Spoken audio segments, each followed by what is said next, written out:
जब आप आउटडोर्स में जाते हैं, विल्डरनेस में जाते हैं, तो देयर इज अ चांस कि आपका वास्ता पड़े वाइल्ड लाइफ के साथ, लेपर्ड, रीछ या और किसी किस्म का खूनखार जानवर। तो क्या करेंगे इस सिचुएशन में, मेरे साथ देखिए इस वीडियो के अंदर। तो चंद चीजें जो आपकी प्रोटेक्शन के लिए इंपॉर्टेंट हैं, बिकॉज हम चाहते हैं कि आप डर के घरों में ना बैठ जाएं, बल्कि आप जाएं और इस तरह की खूबसूरत जगहों को एक्सप्लोर करें, डिस्कवर करें। सिर्फ उसमें ख्याल ये रखना है कि आपने कुछ सेफ्टी प्रिकॉशंस लेने हैं।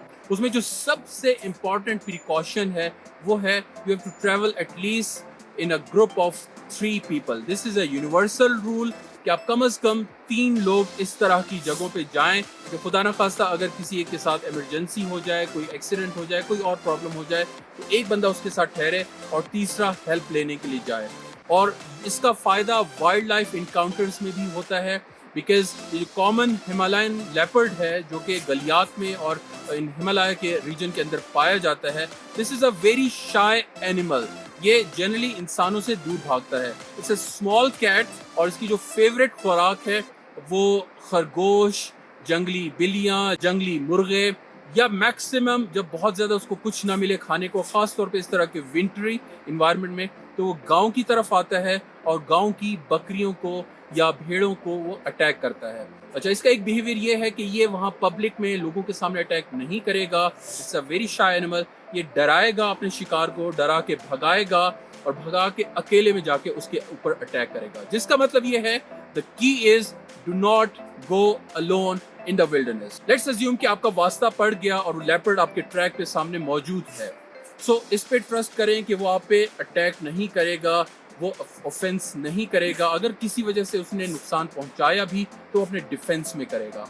सो उसके अंदर आपके करने का काम ये है कि you stay together, stay calm if you can and try to look into that animal। उसकी तरफ देखें, उसको ये realize कराएं that you have watched him, you have looked into him, और अपने साथ ये belief पैदा करें कि आप इंसान हैं।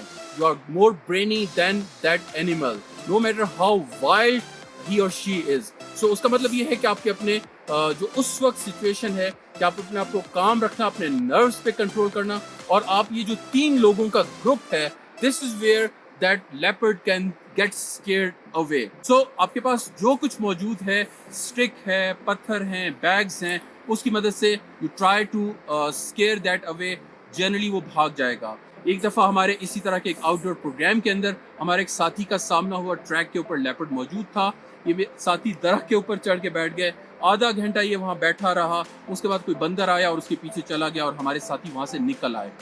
सो जहन में रखिएगा, इंसान का गोश्त चूँकि हराम है, इसलिए वो लेपर्ड उसको शौक से नहीं पसंद करता, नहीं खाता। लेकिन देयर आर इंसिडेंट्स जहाँ पे लेपर्ड ने इंसानों पे अटैक किया है। गलियात में आप जाइए, डूंगा गली में, at a museum you can find a stuffed leopard जिसने 6 इंसानों पे अटैक किया। इंटरेस्टिंगली वो 6 के 6 खवातीन हैं और 6 के 6 इंडिविजुअल वाक़यात हैं। जब उस गांव के अंदर बच्चियां लकड़ी जमा करने जाती हैं या जंगल में टॉयलेट के लिए जाती हैं, अकेले अकेले उसने अटैक किया। The key is to stay together, minimum 3 people। इसी तरह से आपने सुना होगा कि जो स्टिक है, लकड़ी है, ये आपकी सबसे बड़ा सपोर्ट सिस्टम है उस जंगल के एनवायरनमेंट के अंदर। सो ट्राई, जब भी आप जंगल में जाएं तो आपके पास किसी ना किसी तरह की स्टिक मौजूद हो। सांप है, लेपर्ड है, कुत्ता है, कोई और भी जानवर है, जब आपके पास स्टिक होगी, it won't dare to come close to you. तो आखिरी चीज़, वो जैसे कहते हैं, वास्ता पड़ ही गया अगर शेर से, तो फिर कहते हैं कि जो करना है शेर ने करना है, फिर आपने क्या करना है। So stay safe and try to get together to avoid wildlife।